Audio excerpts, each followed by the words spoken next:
Si vous n'avez jamais vu de zélotes dans l'évangile, parce que le véritable zélote, ce n'est pas notre frère Serge. Moi, je suis un premier zélote. Nous bénissons les noms du Seigneur. Je suis votre bien-aimé, le frère Gauthier Kumbupoba de l'Assemblée des élus de Paris, comme vous le savez. Pour ceux qui ne me connaissent pas, je me présente. Le frère Gauthier, apôtre Gauthier. J'ai commencé depuis le dimanche avec un thème poussé par le Saint-Esprit. Mon thème, je l'ai intitulé « Qui es-tu » C'est une question que je pose. C'est une question qui nous a tous été posée de la part du Seigneur. Donc, qui es-tu? Nous voulons comprendre. Qui es-tu en réalité? Qu'est-ce que tu représentes? Toi qui te dis enfant de Dieu, toi qui te dis serviteur de Dieu. Mais la question, qui es-tu? Nous allons lire la Bible, s'il vous plaît. Nous allons lire dans le livre de Jean, chapitre 1er. Jean, chapitre 1er. À partir de 19 à 25.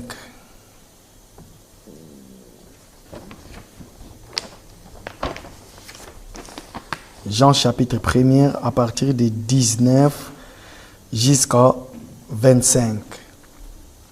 Alors la Bible dit, voici les témoignages des gens. Je vais expliquer directement. Voici les témoignages des gens. Lorsque les Juifs envoyèrent de Jérusalem des sacrificateurs et des Lévis pour lui demander, toi, qui es-tu? C'est ça notre thème. Il déclara et ne le nia point. Il déclara qu'il n'était pas le Christ et qu'ils lui demandèrent, quoi donc? Es-tu Élie? Et tu dis, je ne le suis point. Es-tu le prophète? Et il répondit, non. Ils lui dirent alors, qui es-tu? Afin que nous donnions une réponse à ceux qui nous ont envoyés. Que dis-toi de toi-même? Verset 23, voici la réponse des gens. Moi, dit-il, je suis la voix de celui qui crie dans le désert. Aplanissez le chemin du Seigneur, comme l'a annoncé Élie le prophète. Ceux qui avaient été envoyés étaient des pharisiens. Ils lui firent encore cette question. Pourquoi donc baptises-tu si tu n'es pas Christ, ni Élie, ni le prophète? Verset 26, Jean leur répondit, moi, je baptise d'eau. Mais au milieu de vous, il y a quelqu'un que vous ne connaissez pas, qui vient après moi. Je ne suis pas digne de délier les courroies de ses souliers. Ces choses passées à Béthanie, ou au-delà du Jourdain, où Jean baptisait. Parole du Seigneur. Amen. C'est là où notre grand thème que nous allons exploiter, je ne sais pas pendant combien de temps que le Seigneur voudra que je puisse me mettre debout ici dans la chair pour vous parler de sa part. Parce que ici, nous voulons, le but est que nous voulons un peuple qui soit préparé pour aller à la rencontre de notre Seigneur. Comme je l'avais dit le dimanche passé, bien-aimé dans le Seigneur, le monde est en train de traverser un moment très difficile. J'avais dit que si aujourd'hui on nous pose la question, est-ce que le Seigneur a vraiment existé? Ça sera difficile pour nous les autres de régner la parole de dire qu'il n'a pas existé, que Jésus n'est pas Seigneur. Ça sera difficile pour nous. Mais pourquoi? Parce que nous avons vu sa main puissante dans nos vies de tous les jours. Le but de cette question, c'est pour que nous puissions nous examiner. Examiner, c'est très bien, même dans la vie quotidienne, lorsque tu tombes malade, même si tu n'es pas malade, mais il est bon d'aller voir quand même le médecin, n'est-ce pas, Papa Pascal? D'aller voir quand même le médecin pour faire ce qu'on appelle le checking up. Tu t'examines tout ton corps pour voir si tout va bien. C'est comme nous aussi, les enfants de Dieu, dans les choses de Dieu. Nous pouvons nous examiner pour savoir notre marche. Est-ce que je suis toujours conforme? Est-ce que je n'ai pas, il n'y a pas de baisse de la foi ou quoi que ce soit? Ou bien peut-être que, comme vous le savez, ce chemin a beaucoup de problèmes. Il peut t'arriver que toi tu dis que tu es toujours avec, tu marches toujours avec le Seigneur, mais le Seigneur n'y est plus, ça fait longtemps. Et quand tu vas te retrouver à face d'un problème, tu vas commencer à crier, à invoquer le nom du Seigneur. La Bible dit, il y a un verset dans la Bible qui dit, avec nos péchés, si nous crions, le Seigneur n'écoute pas. Si tu insistes, il tourne les regards. Il n'écoute même pas. Mais ce que j'ai aimé, ces versets de la Bible, pourquoi? Parce que le Seigneur nous interpelle. Nous allons parler de ce qu'on appelle les mystères. Les mystères. Mais pour parler de tous ces mystères-là, ça sera la question. Alors ici, nous avons compris, il y avait Jean. La Bible dit que voici le témoignage de Jean. Comprenez l'ensemble du Seigneur. Ici, je prends Jean comme toi, comme moi, comme tout le monde. Chaque personne a un témoignage. Si vous n'avez pas de témoignage, ça sera un peu difficile pour prier le Seigneur. Vous ne pouvez pas prier le Dieu d'Abraham, d'Isaac et de Jacob par rapport à ce que tu as vu dans la vie des autres. Qu'est-ce que je veux dire par là? Tu ne peux que prier le Dieu que toi tu as invoqué et il s'est manifesté à toi. Tu as maintenant confiance en lui. Nous lisons la Bible, nous prions Dieu d'Abraham, Dieu d'Isaac, Dieu de Jacob. Par rapport aux Écritures, par rapport à l'expérience, nos patriarches ont vécu. Abraham, Isaac, Jacob, ce sont nos patriarches. Par rapport à ce qu'ils ont vécu. Nous citons leurs noms, nous disons, où est-il l'Éternel, le Dieu d'Abraham, le Dieu d'Isaac, le Dieu de Jacob? Pourquoi? Parce que nous puisons dans leurs témoignages ce que le Seigneur a fait dans leur vie. Mais ici, Jean aussi va témoigner par rapport à sa témoignage à lui. Voici le témoignage de Jean. Dans le témoignage de Jean, c'est là où il témoigne Jésus. Au milieu de vous vient quelqu'un que vous ne connaissez pas. Mais Jean connaissait la personne depuis l'éternité. Pourquoi? Parce qu'il dit que le Seigneur m'a dit, c'est lui que vous verrez les colombes. La colombe va venir descendre, le Saint-Esprit. Pardon, pas la colombe. Excusez-moi. Le Saint-Esprit n'est pas la colombe, mais dans le livre de Matthieu, Matthieu est en train de nous expliquer la descente de l'Esprit du Seigneur qui s'est arrêté à Jésus les jours du baptême. Il est en train d'identifier la descente du Saint-Esprit. C'était comme une colombe. Mais il y avait pas, mais la colombe n'était pas là, même pas un pigeon ou quoi que ce soit, non. Mais la descente. Et aujourd'hui, partout où nous voyons des colombes, comme quoi, le colombe c'est l'image du Saint-Esprit. Faux, archi faux. Mais par contre, la descente était identique à celle des colombes. Mais cependant, ce n'était pas les colombes. Voilà. Moi, j'ai mon témoignage. Jean aussi a ce témoignage. C'est lui qui va témoigner, qui va dire. La Bible dit, c'est celui-là sur qui vous verrez l'Esprit descendre et s'arrêter sur lui. C'est celui qui baptise du feu, du Saint-Esprit. Mais toi, dis-nous, qui es-tu pour que nous donnions la réponse à ceux qui nous ont envoyés? Écoutez, parmi les gens qui ont envoyé ces pharisiens, il y avait des docteurs de synagogue, les sadducéens, les pharisiens, qui ont envoyé les gens pour aller questionner. Qui ont envoyé les pharisiens pour aller questionner Jean. Comprenez-le que le diable aussi a ses acolytes à lui, les démons. Quand tu vas crier le nom du Seigneur, ma sœur, ils vont poser la question. Qui es-tu?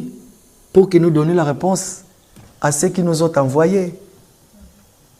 En ce moment-là, ma sœur, toi tu diras, je suis la voix de celui qui crie et le Seigneur écoute sa prière. Pourquoi? Parce que quand toi tu vas invoquer le nom du Seigneur, les démons vont sortir. Les démons vont dire, oui, nous te connaissons et nous connaissons le nom que tu as cité. Parce que si les démons te connaissent,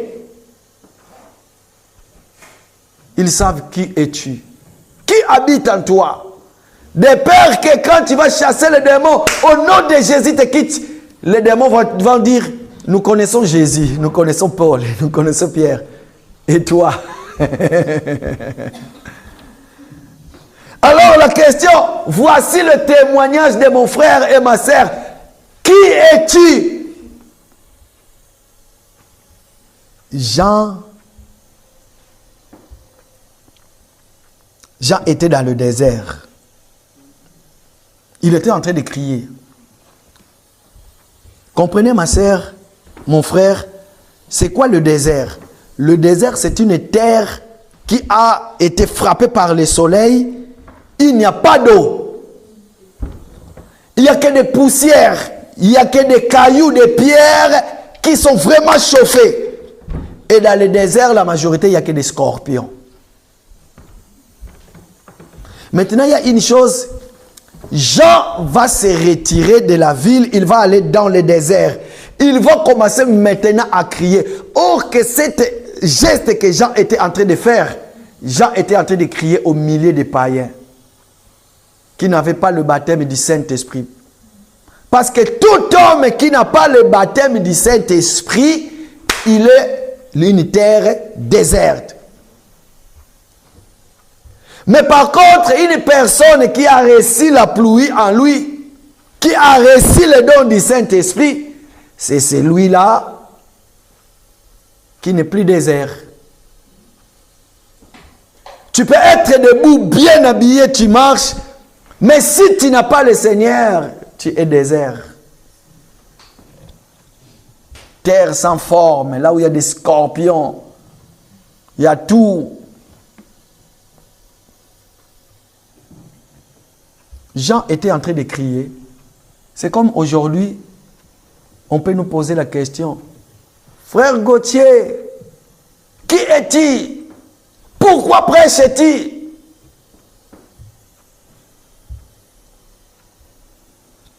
Poussé par le zèle, je peux vous garder. Et je dis, je suis l'apôtre, par vocation, par le Seigneur. Et maintenant, lui-même le Seigneur, quand il me regarde, qu'est-ce qu'il dit de moi? Bien-aimé dans le Seigneur, que dites-vous de vous-même? Qui êtes-vous? Là où nous ne sommes pas là, là où quand tu es tout seul dans ta maison, dans ton travail, tout ce que tu fais, qui es-tu? Quand tu te regardes toi-même dans la glace, que dis-tu de toi-même? Garde cette réponse-là. Ton cœur est témoin de ce que tu représentes. Alors Jean va répondre, moi je suis la voix de celui qui crie dans le désert, aplanissez les chemins du Seigneur. Jean a répondu à cette question. Mais regardez, il y a une chose. Le Seigneur Jésus va nous interpeller en disant, si je témoigne de moi-même, mon témoignage n'est pas valable. Il faut que quelqu'un d'autre parle de moi. Et il arrive aujourd'hui que quelqu'un d'autre peut témoigner dans votre place, peut dire du bien de vous. Pourquoi? Parce que vous l'avez corrompu. Mais le vrai témoignage, lorsque le Saint-Esprit témoigne pour toi. Parce que quand le Saint-Esprit témoigne pour toi, Papa Pascal, le Saint-Esprit ne ment jamais. L'homme peut témoigner, peut dire du bien sur toi. Mais quand c'est le Saint-Esprit, un, il te témoigne, deux, il te justifie du témoignage. Le Saint-Esprit va dire que tu es enfant de Dieu. Après, il le montre encore par des œuvres. Mais quand c'est un homme il va te témoigner que de la bouche. Juste la parole. Mais le Saint-Esprit, lui, il témoigne d'abord. Quand les gens te verront, les gens vont dire, oh, il est vraiment un serviteur, il est vraiment un frère, il est vraiment une sœur dans le Seigneur. Après, les œuvres que Dieu va manifester en toi, les gens vont dire, nous ne sommes pas trompés. Nous avons dit la vérité. Voilà pourquoi nous disons, qui es-tu? Dans qui es-tu? Je me suis dit que je vais ramasser tous les mystères de la Bible. Je les appelle des mystères parce que ce n'est pas moi qui dis que c'est des mystères, c'est le Seigneur qui dit que c'est des mystères. Toutes les adages, toutes les énigmes de la Bible, ça s'appelle les mystères. Alors, c'est quoi les mystères? Le mystère, en fait, c'est quelque chose qui est caché, n'est-ce pas? Et que nous devons percer dans la chose pour comprendre. Voilà pourquoi nous disons que la parole de Dieu, c'est le mystère caché, révélé que par nous, les serviteurs de l'agneau. La Bible, c'est un mystère caché. Tu peux lire la Bible, mais sans rien comprendre. Je porte un témoignage. Il y a un verset de la Bible, il y a un passage, juste un passage qui se trouve dans le verset de la Bible, dans le livre de Luc. Cet après-midi, j'étais en train d'écouter la Bible audio. La Bible en audio. C'est un passage que je lis, j'écoute toujours. Mais aujourd'hui, je l'ai compris dans une autre dimension. Quand je l'ai écouté, il y a beaucoup de choses qui sont venues dans ma tête. J'ai dit, voilà. Là où peut-être toi, tu lis, tu ne vois rien. Mais le Seigneur ouvre l'intelligence et la sagesse des autres personnes. Ils vont comprendre. Quand la chose est encore cachée, c'est un mystère pour toi. Quand une écriture n'est pas encore révélée pour toi, c'est encore un mystère, ça reste le mystère. Mais quand le Seigneur donne l'explication, poussée par le Saint-Esprit, voilà pourquoi le Seigneur Jésus dit, il est avantageux que je m'en aille. Tout ce que je vous dis maintenant, vous n'allez pas le comprendre. Mais lorsque le Saint-Esprit viendra, il vous le rappellera, il prendra ce qui est à moi, il vous l'annoncera. Et il va nous donner ce que moi j'appelle la beauté de l'évangile. C'est quoi la beauté de l'évangile? La beauté de l'évangile, c'est lorsque nous allons dans les Écritures chercher Christ. Il est caché. Ou lorsque nous trouvons Christ dans les Écritures, en ce moment-là, nous les glorifions. Nous disons, nous te bénissons l'Éternel parce que tu es bon. Tu as voulu que nous puissions te trouver. Voilà pourquoi dans ce verset que nous avons lu, vous allez voir les gens ont mangé les pains. De l'autre côté, multiplication du pain, Papa Pascal. Hein? Papa Jimmy, multiplication du pain. Quand ils ont mangé le pain, ils ont mangé le pain sec, sans révélation. Ils ont dit non, non, non, non, non. Le pain sec ne nous suffit pas. Qu'est-ce qu'il faut faire? Il faut que ce pain-là soit beurré. Hein? Il faut mettre du beurre.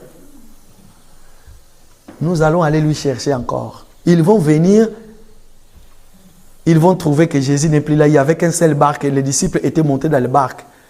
Mais lui, il est où? Ça veut tout simplement dire que nous sommes en train de fouiller les Écritures. Il est où? Parce qu'il reste encore un mystère.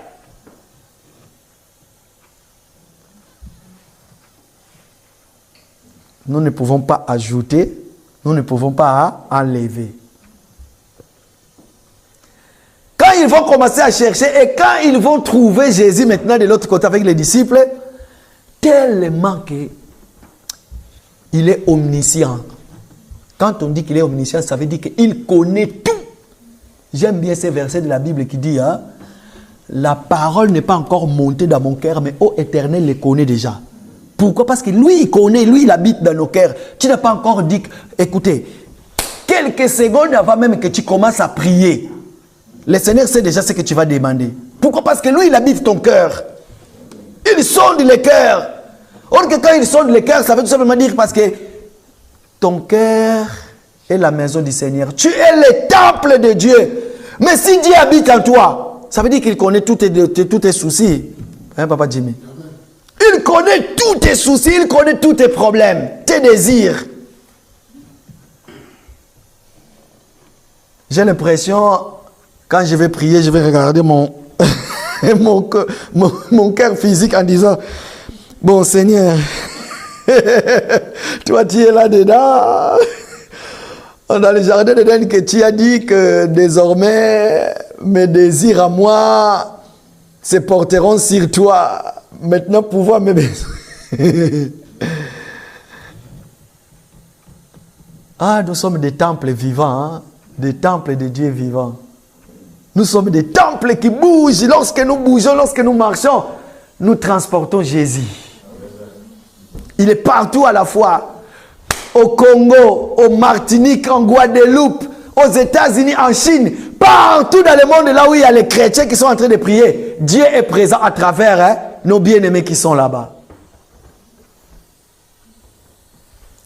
Nous formons tous les corps universels de Christ.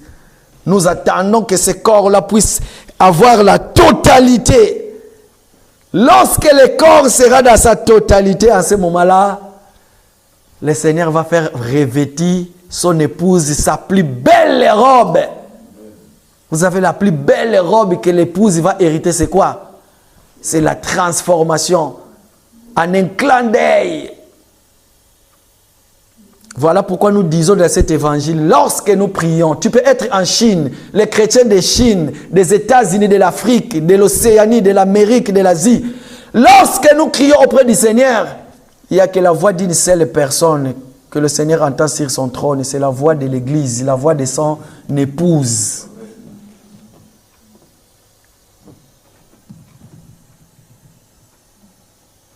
Ah, j'aime l'évangile. Nous allons comprendre. Le Seigneur reste un mystère pour les gens qui lisent la Bible comme un roman, qui n'ont pas l'esprit du Seigneur. Vous pouvez aller dans les maisons des marabouts aujourd'hui, vous allez trouver aussi la Bible hier, hein? La livre qu'on appelle la Bible. Hein? Cette livre-là qu'on appelle la Bible, il y a d'autres marabouts qui l'utilisent aussi dans son temple de maraboutage. Il a la Bible. Hein?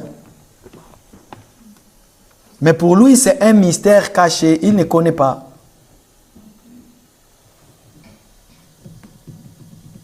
Mais pour nous, écoutez ce que la Bible dit. Nous allons lire. Luc. Pourquoi nous parlons de cela? Les énigmes, les paraboles. Ici, je parle de paraboles, ce sont des mystères cachés. Jésus utilisait des paraboles pour cacher la vérité aux gens qui ne lui appartiennent pas.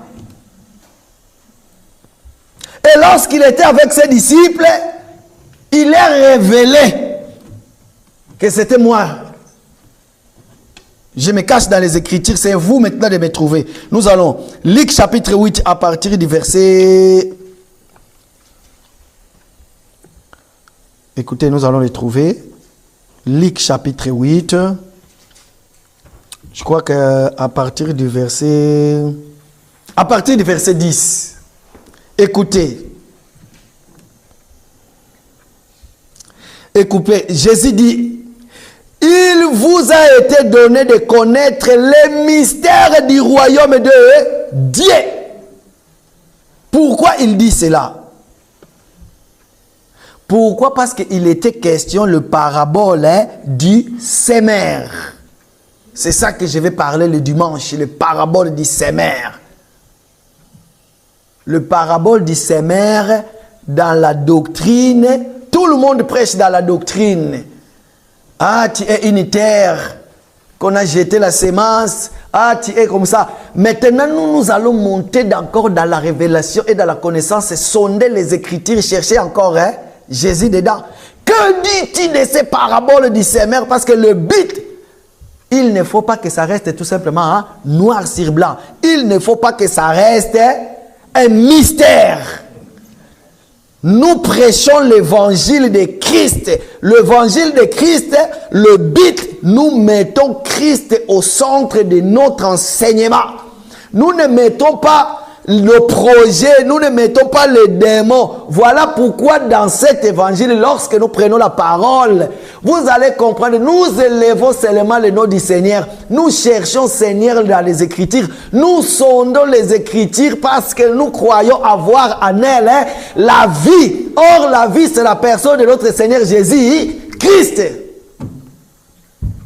Dans les Écritures, il ne s'agit pas que, parce que j'ai besoin de l'argent, allez, non, tu as besoin de l'argent, va travailler. Dans la Bible, dans l'Assemblée du Seigneur, comment on appelle ça? Un bon cuisinier prépare la nourriture au goût de son maître. Dans l'Assemblée des Élis, partout là où on prêche l'évangile de Christ, le but, nous cherchons Jésus dans les Écritures parce qu'il s'agit de lui. Écoutez, il dit, mais pour les autres, cela leur est dit en parabole. Vous pouvez enlever le mot parabole. Vous pouvez aussi dire ceci. Mais pour les autres, cela leur est dit, cela est encore un mystère. Je ne sais pas si je me suis fait comprendre. À la place des paraboles, on peut même dire mystère. Mais pour les autres, c'est là encore un mystère. Parce que c'est encore cacheté, c'est pas encore ouvert. En fait qu'en voyant, ok, il ne voit point. Donc ça veut tout simplement dire, je vois, mais je ne vois point.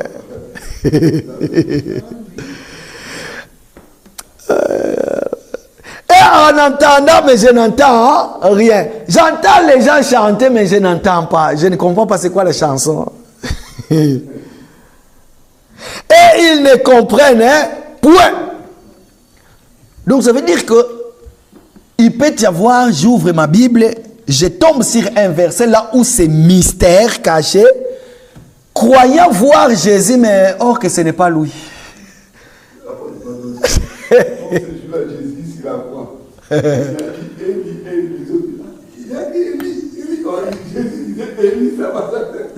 Il appelle Élie, lui qui en avait sauvé les autres. Il avait guéri les malades, mais regarde maintenant lui-même, il appelle Élie.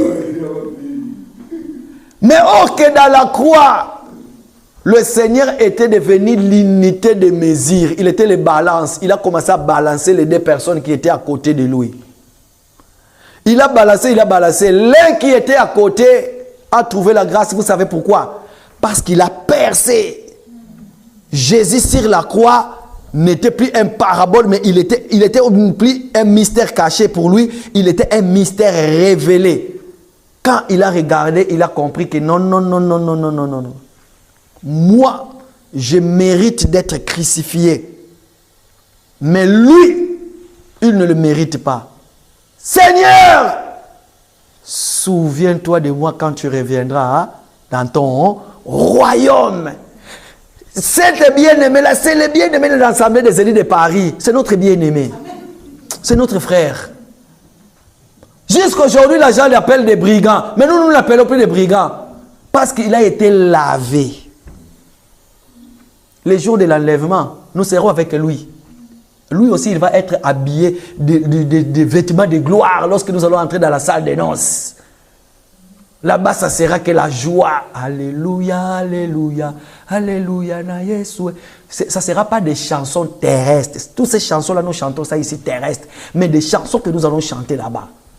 Et des nourritures que nous allons manger là-bas. Ça sera des nourritures spirituelles, célestes. Tout ce que nous utilisons ici, la Bible ou quoi que ce soit, là-bas, il n'y en aura plus. Parce que nous allons vivre la totalité. Quelle joie immense. La chanson là que tu aimes chanter, j'étais dans la joie, alléluia. Quand on m'avait dit d'aller dans la maison du Seigneur, là-bas ça sera plus ça. La Bible, ça s'est rappelé, attaché à la croix pour moi. Mais non, il n'est plus attaché. Là-bas, ça fera la félicité. Parce qu'il était autrefois mystère, caché. Vous m'avez cherché dans les Écritures, vous m'avez trouvé. Maintenant, voici la totalité. Quand il va venir, il vient se présenter devant toi. Papa Jimmy, je suis là. C'est moi que tu as tant voulu. Oh, bien-aimé dans le Seigneur, regarde. Il y a une chose, imaginez tout de suite là, dans cette vie, dans cet corps que tu portes, et que le Seigneur permet, il ouvre tes yeux. Tu pars en extase, boum, comme Jean, dans l'île de Patmos, boum, devant la face du Seigneur. Ma sœur, il est là. Quelle est l'image de Dieu? Est-ce qu'il a des barbes blanches? Il est blanc comme les Européens. L'esprit n'a ni corps, ni chair, ni la sensation. Mais du moins en esprit, nous pouvons sentir Dieu et nous le voyons en œuvre. Comment dites-vous que vous aimez Dieu, mais vous n'aimez pas votre bien-aimé qui est à côté de vous? Qui es-tu, toi, qui dis que tu aimes Dieu? Mais moi, ton frère, quand tu me regardes sous une œil de la méchanceté. Comme la Bible dit que le cœur de l'homme est mauvais. Qui peut le comprendre si ce n'est pas Dieu lui-même? Alors le Seigneur va dire, vous mes disciples, vous les apôtres de l'agneau, il a été donné à vous de connaître les mystères du royaume de Dieu. Parce que ces choses ne sont pas des choses terrestres, mais ce sont des choses célestes. Il nous a été donné à nous de comprendre. Mais par contre, tu peux aller aujourd'hui là où les gens invoquent, soi-disant, le Seigneur. Hein? Mais quand tu vas aller là-bas, c'est quoi les messages qui vont être prêchés? La délivrance, fuir les démons. Ta tante, c'est une sorcière. Et ton père, c'est lui qui est à l'auteur de tes problèmes. Ta mère et tout. Mais nous, dis-moi, parce que nous avons le Seigneur. Nous connaissons le Seigneur, nous savons. Il n'a pas besoin d'entrer dans ma maison, mais il suffit un mot de lui. Il suffit un mot de lui. Ah, même si tu es sorcier, je dormirai à côté de toi, tranquille. Je n'ai pas besoin de prier dans tous les mouvements pour faire peur aux gens. Parce que j'ai vu c'est un sorcier. Non! Je te bénis le Seigneur, notre Dieu. Toi qui nous donnes le sommeil, tu as créé la journée pour le travail, pour que les gens puissent se mettre en mouvement. Et la nuit, pour que le corps physique et l'esprit puissent se reposer. Béni sois-tu, toi qui m'as accordé que je puisse avoir le sommeil pour dormir. Dorme avec moi. Tranquille. Même lui-même, les sorciers qui est à côté de toi, quand il entend ce genre de prière, il va dire, mais pourquoi il n'a pas chassé les démons? Pourquoi il n'a pas lié tous les démons? J'ai lié tous les démons de mon quartier. Aujourd'hui, vous n'allez pas voler à cause de moi. Paierai parce que tu es dans la paix. Mais un enfant de Dieu, quand il dort, vous savez, voilà pourquoi la Bible dit, ne multipliez pas beaucoup de paroles dans la prière. Toi, tu crois que quand tu vas prier, regarde, il y a d'autres prières, hein? Toi, tu vas prier, parce que je me suis mis à genoux. Oui, c'est bon de demeurer longtemps devant la face du Seigneur. Comment demeurer longtemps devant la face du Seigneur? À genoux en train de prier. C'est ça, demeurer longtemps devant la face du Seigneur. Quand on dit demeurer longtemps devant la face du Seigneur, ça veut dire fuir les péchés, garder la sainteté. Mais pendant que je suis en train de garder ma sainteté, c'est une prière continuelle que je suis en train de faire. Amen. Et quand je vais dormir, peut-être que je n'ai pas besoin de faire 10 minutes. Pourquoi? Parce que j'ai pris en continu. La vie de sainteté, c'est une vie de continuité dans le Seigneur. Et quand je vais dormir, Seigneur, je te bénis, ma journée a été une journée bien réussite. Je vais dormir maintenant, dorme avec moi, dans le nom puissant de Jésus. Amen. Je dors. Est-ce que ça veut tout simplement dire que je suis faible dans la prière? Non! Maintenant, toi, sorcier, viens voler. On va voir. Tu vas te retrouver aussi au-dessus des tôles de la maison, au-dessus du plafond. Hein? Tu n'arrives plus de voler. Et si tu étais volé, et si le Seigneur avait permis que tu quittes ton corps physique pour voler, pour aller, maintenant reviens à récupérer ton corps pour voir. Parce que quand tu vas chercher à venir, partout là où je serai, le Seigneur maintenant va me réveiller. Regarde, les sorciers, je dors avec un sorcier. Les sorciers la nuit, moi je prie, je dis Seigneur merci parce que je vais dormir. Le sorcier sort. Le Seigneur permet qu'il sorte. Maintenant quand il va sortir, il sort, il va aller ensorceler de gauche à droite. Moi maintenant le Seigneur va me réveiller. Gauthier, réveille-toi, loue-moi, prie maintenant. Je ne prie pas pour les démons au nom de Jésus, mais non, le Seigneur veut recevoir l'adoration venant de moi. Je commence maintenant à adorer. Et tout mon être alors s'élève et chante. Dieu tout-puissant, que tu es grand. La grandeur de Dieu. Dieu maintenant regarde, il dit, oh, je reçois les adorations de mon fils. Et le sorcier, il a fini d'ensorceler là où il était. Il vient maintenant, il veut récupérer son corps, il ne peut plus. Périmètre bouclé, l'armée céleste, viens récupérer ton corps si c'est toi. Il ne peut plus parce que moi je suis en train de louer. En ce moment-là, on va venir nous appeler. Ah, on a vu une dame ou bien un monsieur dans le plafond de la maison de quelqu'un là-bas, il n'arrive plus. Et nous, qu'est-ce que nous allons faire? Nous allons prendre ton corps physique, nous allons l'amener maintenant dans les salles de mort pour le mettre dans le frigo. Comme ça, tu es mort dans la vie. Tu vois? Tu es parti. C'est ça, les enfants de Dieu. N'ayez pas peur. Ne faites pas de prières de grimaces. Surtout, un conseil. Surtout, si on vous a dit qu'un tel, c'est un sorcier et que vous voulez dormir. Dormez à l'aise. Ne nous montrez pas que, bon, comme il est sorcier, maintenant je vais crier. Éternel notre Dieu. Non, même les sorciers, c'est que tu as peur de lui.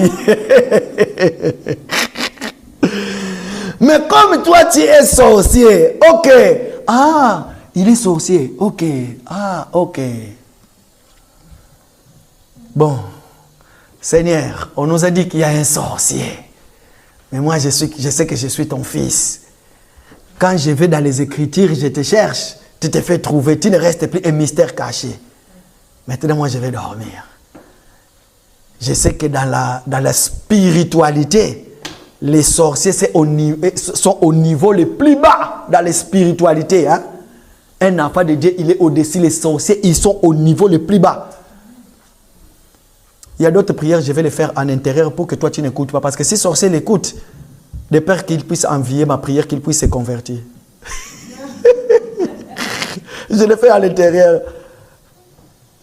Pour que tu comprennes que je suis un enfant de Dieu, je vais prier, je vais dire, Seigneur, je vais dormir, dorme avec moi, au nom puissant de Jésus, Amen. Allez, quand je dors maintenant, je commence à prier au-dedans de moi. Oh Yahweh, c'est lui qui est à côté de moi. Il a le même corps que moi, mais il n'a pas le même esprit que moi. J'ai l'esprit plus supérieur que lui. Toi là, je te parle maintenant à l'intérieur de moi. Aujourd'hui, tu ne vas pas voler. Et si tu sors, viens récupérer ton corps, je te verrai. Sachez-le que le sommeil de juste, hein? Et quand un juste dort, le Seigneur reçoit l'adoration. Parce que tu es juste. Quand tu dors, le Seigneur regarde et il dit, ah, papa Jimmy, mon serviteur, dorme en paix. Ah, frère Gauthier, j'aime bien quand tu ronfles. Parce que tes ronflements là, c'est comme des chansons qui montent vers moi. Oh Dieu! Et ces choses, Dieu a révélé cela à nous. Parce que jadis, c'était des mystères cachés. Tous nous avons eu peur. Nous avons eu peur. J'ai un témoignage. Les internautes, excusez-moi. Normalement, dans cet évangile, nous ne parlons pas de nous-mêmes. Vous savez, nous, quand on était petits, quand on grandissait, mon père me disait, Gauthier, les jours où je serai plus en vie, je ne sais pas qu'est-ce que vous allez devenir. Surtout ici au pays, ne venez plus. Trop de sorciers, ne venez plus. Mais aujourd'hui, depuis qu'il est parti, depuis 2016 qu'il est parti, je voyage tout le temps au pays. Et quand je suis au pays, quand je dors, tranquille. Pourquoi? Parce que quand il disait cela pour moi, il disait cela humainement par là. Mais moi maintenant, je réalise le Dieu que j'ai pris, le Dieu qui m'a délivré, le Dieu qui m'a protégé depuis le jour de ma naissance. Imaginez depuis le jour de ma naissance, dans l'hôpital, je pouvais mourir comme les autres. Mais Dieu n'a pas permis que je meure. Jusqu'à aujourd'hui, regarde l'âge que tu as. Beaucoup de gens que tu es né avec, même jour, même date, même minute, même seconde, il y en a qui te sont pris en vie. Mais pourquoi Dieu t'a regardé? Pourquoi Dieu t'a regardé? Parce que tu as un témoignage. Dieu veut que tu puisses les retrouver dans sa parole. Tout ce qui était mystère caché pour les autres, même ceux qui sont morts. Mais pour toi, ça y est, Dieu veut que cela soit un mystère. Hein? Révélé. C'est plus un mystère. D'ailleurs, quelque chose qui est révélé, c'est plus un mystère.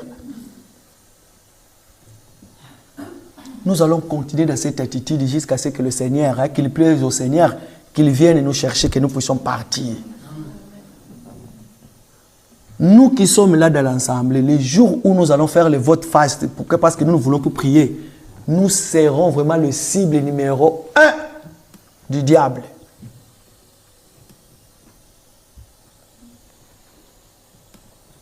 Mais par contre, beaucoup de gens ont mangé le pain, hein, le jour de multiplication du pain. Beaucoup de gens ont mangé. Et parmi ces gens-là qui ont mangé le pain, ce sont eux qui sont venus encore aller chercher le mystère caché. Parce que le mystère caché, c'était lui-même Jésus. Et quand ils l'ont trouvé, le Seigneur a dit, maintenant, il faut manger mon corps et boire mon sang. Tellement qu'ils n'ont pas vu le Seigneur, ils ont compris autre chose. Comment nous allons te manger, toi, un humain par là. Or que Jésus disait, hein, écoutez ma parole, soyez enseignés et mettez-les en pratique. C'est ça que le Seigneur disait. Mais ils n'avaient pas les oreilles pour entendre et pour comprendre. Ils n'avaient pas les yeux pour voir. C'est ça qu'il dit ici. Ils n'ont pas les oreilles pour entendre. Le Seigneur a dit, mangez mon corps, buvez mon sang. Physiquement parlant, est-ce que nous pouvons faire ça? Si Jésus est de notre époque, physiquement parlant, s'il entre ici, bon, vous êtes en train de prier, c'est moi Jésus maintenant, j'entre. Allez, prenez mon corps, mangez-le. Nous n'allons pas le faire. Mais parce que quand il parlait cela, ce n'était que, prenez ma parole. C'est le véritable pain qui est descendu du ciel. Déchirez-les, partagez-les, mangez-les, mettez-les en pratique. C'est ça que nous sommes en train de faire. Que le Seigneur bénisse sa parole. Dimanche, je vais continuer. Nous allons parler de cela et puis nous allons nous mettre dans la prière. Nous sommes en train de préparer une série de jeûnes et prières. Ah, nous voulons montrer encore, nous voulons maigrir encore, parce que tous nos projets là, que nous avons déplorés, Seigneur, à la fin de l'année, nous avons voulu vivre, voir ça. Maintenant, nous sommes qu'au début de l'année. Nous avons la tête courbée. Nazakomata ngai, nazakomata ngai, nga nazakomata.